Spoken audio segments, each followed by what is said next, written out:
Hey everyone, this is 1316 Gamer returning to do a review on a figure that I had recently picked up.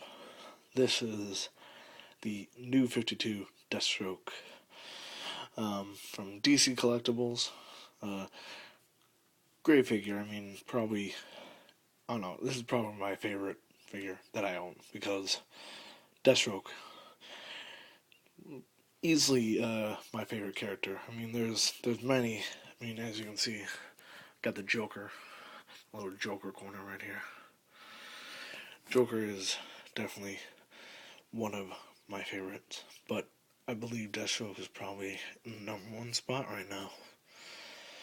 Love the new 52 run with him. I mean, pissed off that they kind of cut the series because I think it could have been going somewhere, especially after the Villains Month issue that I read, which was fantastic, I will add. But we got here the new 52 Deathstroke figure, which is brand new. Love it. We have the Teen Titans series. I think it was just like the new Teen Titans series of action figures. This is Wave 2, Series 2, whatever you want to call it. This is the unmasked version, and my only unmasked version of Deathstroke, Slade Wilson. Great figure also, I'd recommend it. I got this thing for like $5 online. Awesome. Got the DCUC Deathstroke, which is a great figure, don't get me wrong. Best DCUC, right next to Vigilante, which is another favorite character of mine. But this is the top. This is 10 times better than these guys.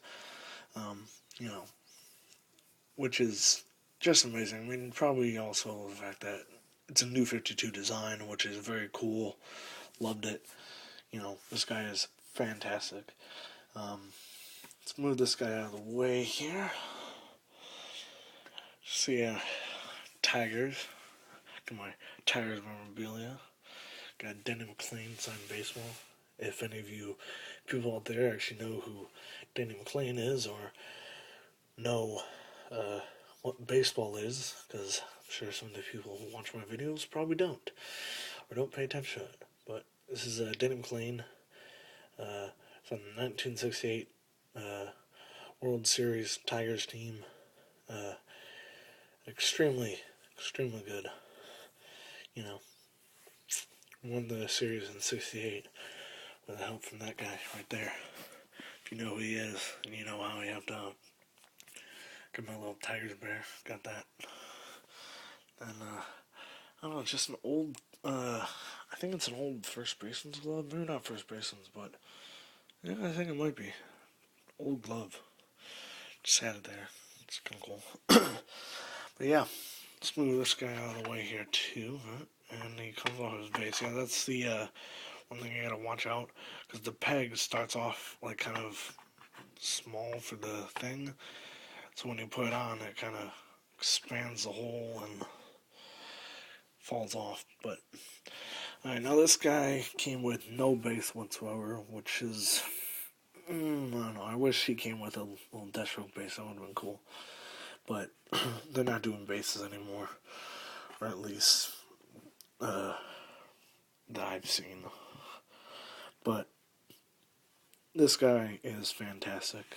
I have him posed here. There's a knife in this hand, which you can hold in this hand, but not very well. Kind of likes to fall out, but you can see that's a little.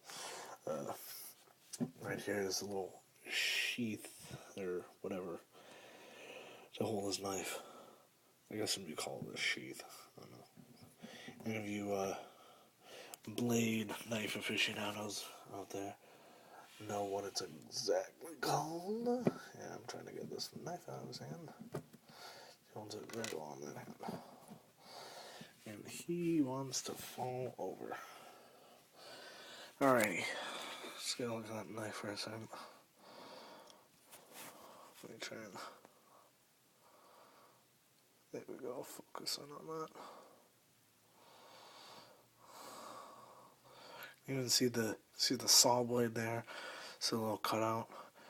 It's pretty much just like one of them, kind of like a K-bar military knife.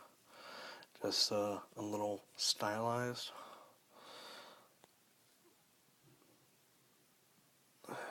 Don't want to focus. That's a little better. The detail on this thing is impeccable. Great, great knife. Set that aside. Here, let me get his other accessory, which is this extremely cool looking pistol. Can't really see it that well.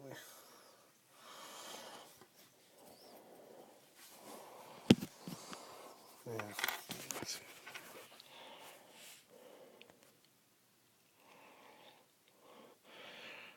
It's kind of like a cross between an M9, like a Beretta, kind of a Desert Eagle look. And I mean, it's also got like that sort of, I don't know, sort of like a Colt almost, too. I don't know, it's strange. A little extended mag.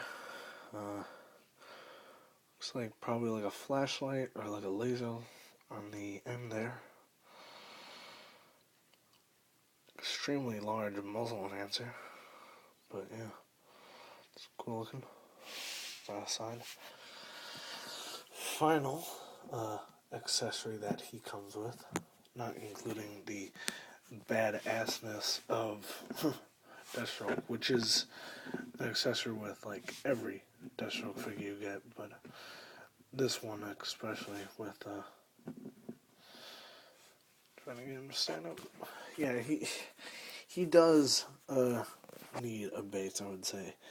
You can get him to stand, but it can take a little while, especially on mine. His ankle joints are a little loose, say least. But here is his sword, which is pretty much, I mean, it's straight from the comics. This is how his sword looked. I'd get you an issue, but here I'll pick up. I'll grab the first issue. That'll have pictures of him with the sword. But this thing is beautiful. Got a little notch in there so it can go onto his back, which I think is good. It makes it means it doesn't need a sheath. But I think having maybe like a fully closed sheath on there, that would have been cool. But I mean, you got this guy, and you don't want to. I don't know, you don't want to cover up detail. But this thing is very nice. They're all hard plastic, by the way, I will say that. None of them are bendy or anything, so like something could chip on there, it could break, something like that. But odds are it won't, because it's good quality plastic. But the handle on here is pretty much the same as the handle on his knife there. Let me get that comic.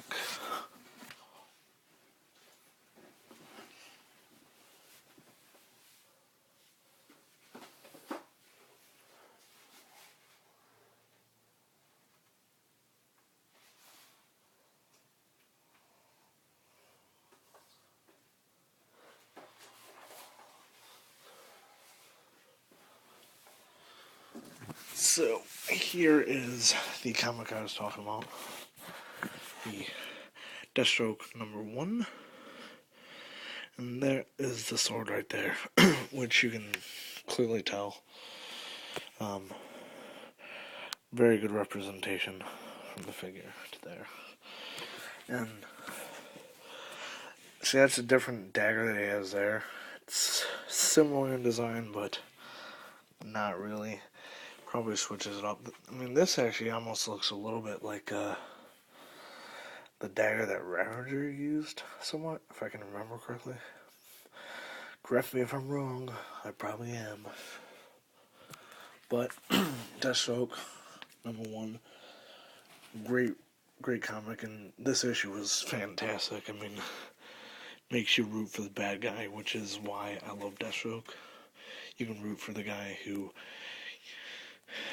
I mean, he's a bad guy. Let's not beat around the bush. He's not a very nice person, but very nice. representation. Which is why this guy is my favorite figure. Now, let me see. His head is on a ball joint, so it can't really do a whole lot. I mean, it can look up and down and whatnot, but it's not the best. His shoulders are on, I believe it's a hinge kind of joint. No, it might actually just be a ball joint. Yeah, it's a ball joint, I guess. Ball joint shoulders. Yeah, the shoulder pads go up and down. It's nice. See, guys, if I actually had a fixed camera, I'd be able to show you some of this, but I have to take my word for it. Biceps swivel, pretty good. You gotta break them loose, and you might actually think you're gonna break them, because I did, but they're just tight from being not broken in and whatnot. Elbows are on a hinge joint, moves back and forward, that's it. Swivel at the forearm, little cuff there. No waist movement, which I'm fine with. I mean, they didn't want to, which, I don't know, I mean, like, you could make it to where he can move his waist. I think that would be something that you could have made, but I guess they wanted to keep the belt in where it's at. Don't want to distract from that, which is fine, because that's a cool design. But the legs are on a little swivel joint, so they go back and forth. That's it. I don't think there's anything at the thigh there. The knees go back and forward, got a bend, and the ankles bend forward and back. And like I said, some joints are loose, like his bicep joints, pretty loose. And when you break his shoulders in, they're loose too. So be prepared for that. But let's get a good look at this guy.